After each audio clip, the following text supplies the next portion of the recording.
Established in 1565, St. Augustine, Florida is the oldest continuously occupied European settlement in the continental United States.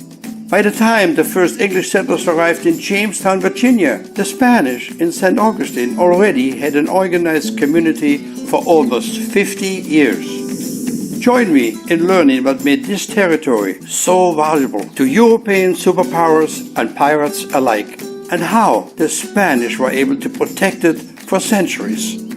Our menu today includes garlic shrimp, classic bean stew, and a watermelon gazpacho. Cuisine that reflects the rich Spanish heritage that is still present in the city today. All for a taste of history.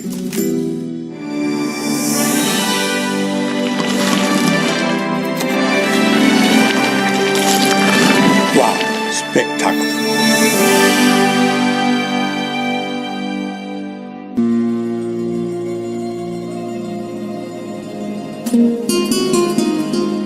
Claimed for the Spanish in 1513 by famed explorer Juan Ponce de Leon, Florida's central location between New Spain and the mainland was critical, despite the early struggles in settlement.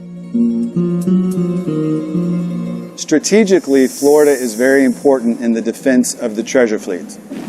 They are bringing back a lot of loot which is being sold at a profit in Europe. To protect it, they needed Florida to be in the hands of the Spanish crown. So after 1513, there was 53 years of failed settlements, 9 attempts and explorations here in Florida. In 1565, St. Augustine was the first successful, first permanent settlement here in Florida. Pedro Menendez de Avilés had been captain general of the treasure fleets for 15 years. He knew the Caribbean very well, he knew Florida very well, and he didn't have much hope in it at all as a place to have a successful settlement. In fact, he told Philip II, it is a graveyard of hope. But when his son Juan was shipwrecked in Florida, he quickly changed his tune, and that's what brought him here in 1565. When Menendez arrived in present-day St. Augustine, there was already a threat from French settlers nearby, so it was fortunate for the Spanish that relations with the natives were friendly, at least at first. The indigenous people that were here prior to the arrival of the Spanish were the Timucua language group. And archaeological evidence suggests that they were here at least 4,000 years, possibly 6,000 years before the arrival of the Spanish. Friendly relations with the natives were eventually ill-fated. The consistent threats from rival European superpowers also posed danger to the newly established colony. Soon after settling, French Huguenots near present-day Jacksonville attempted to attack St. Augustine. However, when a hurricane caught them off guard, Menendez had the perfect opportunity to seize their sparsely manned Fort Caroline, which he did with extreme prejudice. A third of the French men of fighting age had been killed or executed, and the question of dominance or Spanish Florida was settled then and there. France never posed a serious threat in the territory ever again. However, conflict with the British would ensue for decades to come. For España! Raids from British pirates saw the city burn to the ground more than once, yet it was never taken. Florida became part of the United States in 1821, but the Spanish history in what is now the oldest permanent European settlement in America lives on.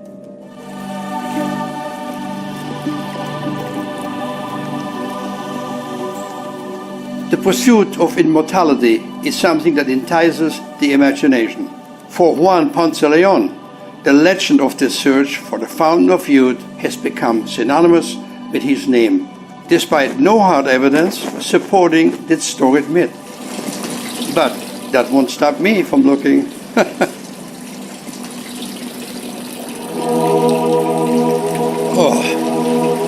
Oh, it's settling in. Gosh, I feel like 35. Historians and archaeologists might have never found the real magical water, but fairly recent discoveries at the Fountain of Youth Archaeological Park have uncovered this location to be the exact spot in 1565 where Pedro Menendez started the very first permanent settlement in the United States.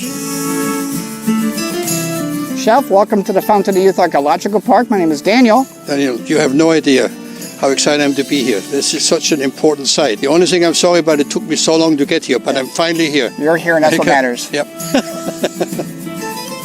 So tell me, you're going to show me a little something? One of our demonstrations here is with the crossbow, or as the Spanish call it, a ballesta. Pedro Menendez knew there was still good use for this, and he brought 30 of these war bows with him. Now this is a target version, not the war bows that Pedro Menendez would have brought with him, which would have been much bigger. They used it for hunting here because they did have about 800 people. They had to make sure they didn't starve. They did have a matchlock firearm that wasn't very accurate. It was loud and it would scare off all the game. For the crossbows, they had good range, good accuracy, nearly silent. So good for hunting. It was a good backup weapon for that gun too. As you know, gunpowder doesn't work well in the rain, and when it rains, you still need to eat. So crossbow was handy for that as well. Should have flame there, no? I could, yes. We have some tips over here on the barrel that will show you that there's one where you can actually light it on fire and shoot over and burn down a building. They won't let me use that here. Sure. All right, we're going to start with the stirrup, and just like with the stirrup on a horse and saddle, you put your foot in it, lean over, grab the string, and pull it up with both hands, and it locks right into the rolling nut. So that is all ready to go. We take our bolt, and you place this right in the groove. Take aim at my target. Look at it, bullseye. Pretty good. Not bad for an old Spaniard. Yes, thank you.